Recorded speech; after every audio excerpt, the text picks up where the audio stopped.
अस्सलाम वालेकुम नाजरीन, मैं हूं अली और आप देख रहे हैं जे स्पोर्ट्स।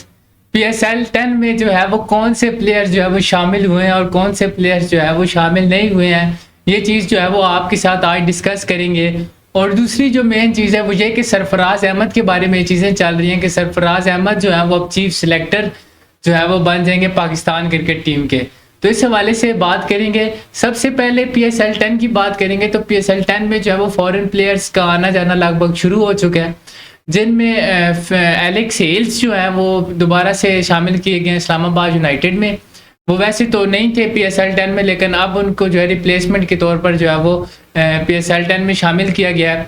उसके अलावा जॉर्ज मंजे जो है वो शामिल हुए हैं कराची किंग्स में। उसके अलावा बेंट वाशविस फिर वापस आ रहे हैं, फिन एलन जो है वो वापस आ रहे हैं।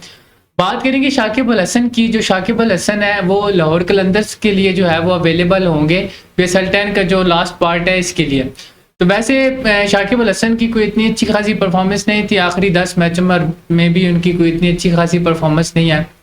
तो शाकिब अल हसन पर भी नजरें होंगी। लाहौर कलंदर्स ने जो है वो शाकिब अल हसन को जो है बुलवा लिया है पाकिस्तान अपनी टीम के लिए। सिकंदर रजा जो है वो वापस आ रहे हैं। तो ये सारे प्लेयर्स जो हैं, ये कुछ प्लेयर्स बीच में से आ रहे हैं और कुछ जो है वो नहीं आ रहे, जिनमें डेविड वीसा जो है, डेविड वीसा जो है वो नहीं आ रहे। डेविड वीसा रूल्ड आउट हो चुके हैं, आप मतलब वो नहीं आएंगे।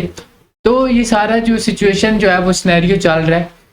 तो बाकी दूसरी बात थी वो ये थी कि सरफराज अहमद जो है वो पाकिस्तान टीम के चीफ सिलेक्टर बनने के जो है वो बातें सामने आ रही हैं।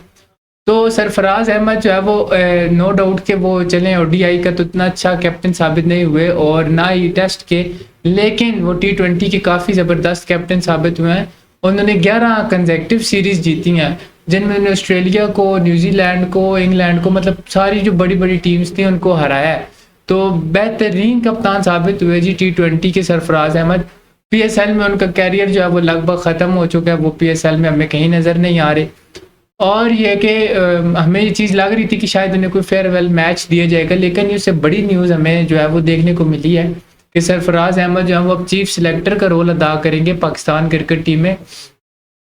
तो सरफराज अहमद की ही जो है कप्तानी में हमने 2017 की चैंपियंस ट्रॉफी जीती थी इंडिया से।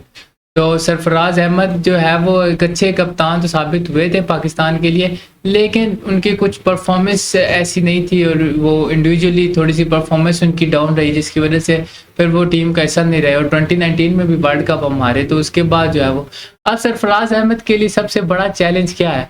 सरफराज अहमद के लिए सबसे बड़ा चैलेंज ये है कि सरफराज अहमद जो है आप अपने साथी प्लेयर्स के साथ खेलते रहे जो अभी भी टीम में शामिल है। तो अब ये देखना है कि सरफराज अहमद किस तरह से इस सिचुएशन को देखते हैं। कि अब देखिए मोहम्मद हफीज़ के जब टाइम था तो मोहम्मद हफीज़ चाहते थे कि बाबर आजम जो है वो टीम से निकल जाए। तो ये सारी चीज़ें भी साथ साथ हैं। तो अब सरफराज अहमद के लिए भी ये सबसे बड़ा चैलेंज होगा कि सरफराज अहमद जो है वो अपने साथी प्लेयर्स के लिए क्या मतलब करते हैं, कि कौन सा प्लेयर वो रिटेन करते हैं टीम के अंदर और कौन सा जो है वो टीम से बाहर करते हैं। तो सबसे बड़ी चीज़ ये भी होगी सरफराज अहमद के लिए। तो गाइस पीएसएल जो है वो स्टार्ट होने के करीब है। 17 मई से पीएसएल स्टार्ट है और 25 मई को पीएसएल का फाइनल है और प्लेयर्स का आना जाना शुरू हो गया। हम देख रहे हैं कि नए नए नाम जो हैं वो पीएसएल 10 में शामिल हो रहे हैं। तो अब इससे भी काफ़ी ज़्यादा असर पड़ेगा पीएसएल पर भी कि आप देखें कि पूरा एक सीज़न जो है वो नहीं खेल के आखिरी कुछ मैचेस के लिए जो क्रूशल मैचेस हैं वो इन प्लेयर्स को हायर किया जा रहा है। तो ये चीज़ें जो है वो सामने होंगी कि देखते हैं आप कॉम्बिनेशन किस तरह का सेट होता है और क्या जो है वो नेक्स्ट लाया अमल होगा। तो गाइज ये थी आज की वीडियो। लाइक करें, सब्सक्राइब करें, शेयर करते जाएं और आने वाली वीडियो के लिए जे स्पोर्ट्स के साथ जुड़े रहें। दुआ में रखिएगा याद। अल्लाह हाफिज़।